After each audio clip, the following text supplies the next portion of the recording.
സദസ്സിലിരിക്കുന്ന ഗുരുതുല്യരായ പ്രിയപ്പെട്ടവരെ, എന്നെ ഞാനാക്കി റൂമിൽ എത്തിച്ച ഒരുപാട് പേര് ഇരിപ്പുണ്ട്. പേരെടുത്ത് പറഞ്ഞ ആരെങ്കിലും പേര് വിട്ടുപോയാലെന്ന് വെച്ചാൽ അതങ്ങ് മനഃപൂർവ്വം ഒഴിവാക്കുകയാണ്. ഒരു 10-25 വർഷത്തിന് മുമ്പ് ഞാൻ ഫ്ലൈറ്റ് വെച്ചിട്ട് BKP കണ്ടു പരിചയപ്പെട്ടു. ആ കാലത്ത് തന്നെ ഒരു 200ഓളം ആഡ് ചെയ്ത ഡയറക്ടർ. ഞാൻ അങ്ങനെ ഡാൻസ് ചോദിച്ചു നടക്കുന്ന ആളല്ലായിരുന്നു. എന്നാലും ഞാൻ അദ്ദേഹത്തിന് ചോദിച്ചു, ഇന്ന് ഒരുപാട് പരസ്യത്തിൽ കിടക്കുന്നില്ലേ, ചാണകം കാലിത്തീറ്റ എന്തെങ്കിലും ഒന്നിനെ വിളിച്ചൂടെ, ചാണകം വാരി തെങ്ങിനിട്ടാൽ നല്ലത്, എന്തെങ്കിലും എടുത്തുകൊണ്ട് എൻ്റെ തോളെടുത്തിട്ട് അതൊക്കെ ഒരു സമയം വേണ്ടി എന്ന് പറഞ്ഞൊരു ഷേഖൻ്റെ ഒന്ന് പോയി. അതെല്ലാം കഴിഞ്ഞിട്ട് അദ്ദേഹം ആദ്യമായിട്ട് അത് കഴിഞ്ഞ് കുറച്ച് വർഷം കഴിഞ്ഞു ഗുലുമാല എന്നുള്ള സിനിമയിലിട്ടു. ഗുലുമാല സിനിമയിൽ ഞാൻ വെച്ചൊരു ആഡ് ഡയറക്ടറെ പടത്തിൽ അഭിനയിക്കുന്നു. അപ്പോൾ മിക്കവാറും ഞാൻ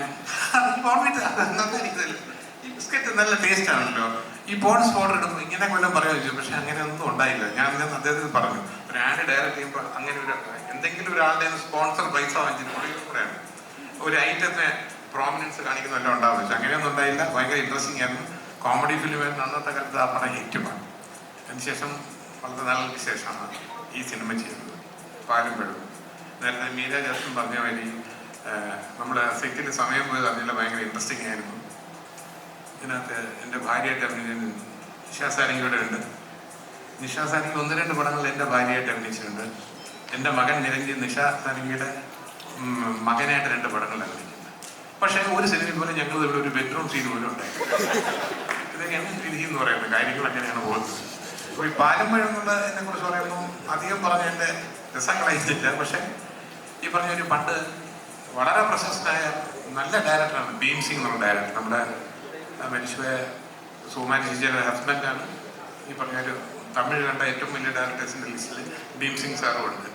അപ്പം ഭീം സിംഗ് സാർ എടുക്കുന്ന പടങ്ങൾക്കെല്ലാം പാ എന്നുള്ള പേര് വെച്ചായിരിക്കും സിനിമകളുണ്ട്. പാവമിനിപ്പ്, പാശമലർ, പാട്ടുകാപ്പ്, പാലും പഴവും എല്ലാം പാ വെച്ച് തുടങ്ങുന്ന പടം എല്ലാം അന്നത്തെ കാലത്ത് അധികം സിനിമകളിലും ശിവാജി ഗണേശൻ സാർ എല്ലാ പടങ്ങളും ഓൾമോസ്റ്റ് സൂപ്പർ ഹിറ്റാണ്. മാത്രമല്ല അന്നത്തെ കാലത്ത് പാലും പഴവും കൈകളിലേന്തി പവിഴവായിൽ പുന്നകിലേന്തി പോലെ മയിൽ പോൽ നീ വരുക, ഈ പാട്ട് പാടാത്ത ആൾക്കാരില്ല തമിഴ് കേരളത്തിലും തമിഴ്നാട് ഇന്ത്യയിലും അർത്ഥം സൂപ്പർ ഹിറ്റ് സോങ്ങാണ്. അപ്പം ഞാൻ ചോദിച്ചു, ഇതെന്താണ് ഇങ്ങനെ പാലും പഴവും എന്നുള്ള ആ സിനിമയുടെ അല്ലെങ്കിൽ ആ പാട്ടിൻ്റെ ഇൻസ്പിറേഷൻ ആണെന്ന് ചോദിച്ചാൽ മകനല്ല. ഇത് അതിൻ്റെ സസ്പെൻസ് ഞാൻ പറയുന്നില്ല, അദ്ദേഹം തന്നെ പറയുമേ അങ്ങനെയാണ് ഈ പടത്തിന് ഈ പേരിട്ടിരിക്കുന്നത്. അപ്പോൾ ഭീം സിംഗിന് സാറിൻ്റെ പടങ്ങളൊക്കെ സൂപ്പർ ഹിറ്റ് ആയതുകൊണ്ട് ഈ പാലും പഴവും സൂപ്പർ ഹിറ്റ് ആവട്ടെ. പ്രൊഡ്യൂസർ ഈ പറഞ്ഞ് ഞാൻ കണ്ട അദ്ദേഹം ശ്രീ ഉണ്ണിത്താൻ അന്ന് വരുമ്പോൾ കാലിൽ പ്ലാസ്റ്റർ ഇട്ടുകൊണ്ട് അധിക സമയം വന്നില്ല. പിന്നെ പ്ലാസ്റ്റർ ഇട്ടുകൊണ്ട് വണ്ടിയിൽ നിന്നൊക്കെ ഇറങ്ങിയിട്ട് ഞാൻ പറഞ്ഞു, ഇത് മുമ്പ് തമിഴിൽ ചില പ്രൊഡ്യൂസേഴ്സ് ചെയ്തതാണ് പൈസ തരാതിരിക്കാൻ വേണ്ടി. അയ്യോ കാര്യം ഹോസ്പിറ്റലിൽ പോകണം, അതിൻ്റെ സർട്ടിഫിക്കറ്റ് നമുക്ക് പൈസ വയ്ക്കാനുള്ളൊരു ഗ്യാപ്പ് കിട്ടില്ല. അതിന് മുമ്പ് ഇങ്ങനെയുള്ള സിമ്പതികളൊക്കെ ഉണ്ടായിരുന്നു. പക്ഷെ അങ്ങനെയൊന്നല്ല, ഇപ്പം കാലൊക്കെ ശരിയായി. പടം തീർന്നപ്പോഴത്തേക്ക് ഇതൊക്കെ കഴിച്ചോളൂ വീട്ടിലല്ലേ. അപ്പോൾ എല്ലാ വിജയാശംസകളും നേരുന്നുണ്ട്. ഈ പടത്തിൽ വർക്ക് ചെയ്ത എല്ലാവരും, അശ്വനും ഇതിന് എല്ലാവരും നല്ല സഹകരണമായിരുന്നു ഈ പടത്തിൽ. പിന്നെ ഇന്ന് ഏതെങ്കിലും ഒരു പ്രത്യേക ആൾക്കാർ സ്പോൺസർ ചെയ്യണമെന്ന് അറിയില്ല. എല്ലാം മഞ്ഞയായിരിക്കും. എന്തായാലും മഞ്ഞ ഇടാതെ വന്നുകൊണ്ട് എനിക്ക് ഇവിടെ നിന്ന് ഡിന്നർ കിട്ടുന്ന പാടില്ല.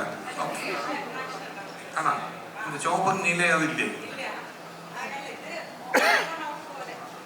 വ്യത്യാസമില്ല. ഓക്കെ, ചിലരൊക്കെ അറിഞ്ഞതോ മഞ്ഞയായി കിട്ടണം വ്യത്യാസം. Okay, thank you so much.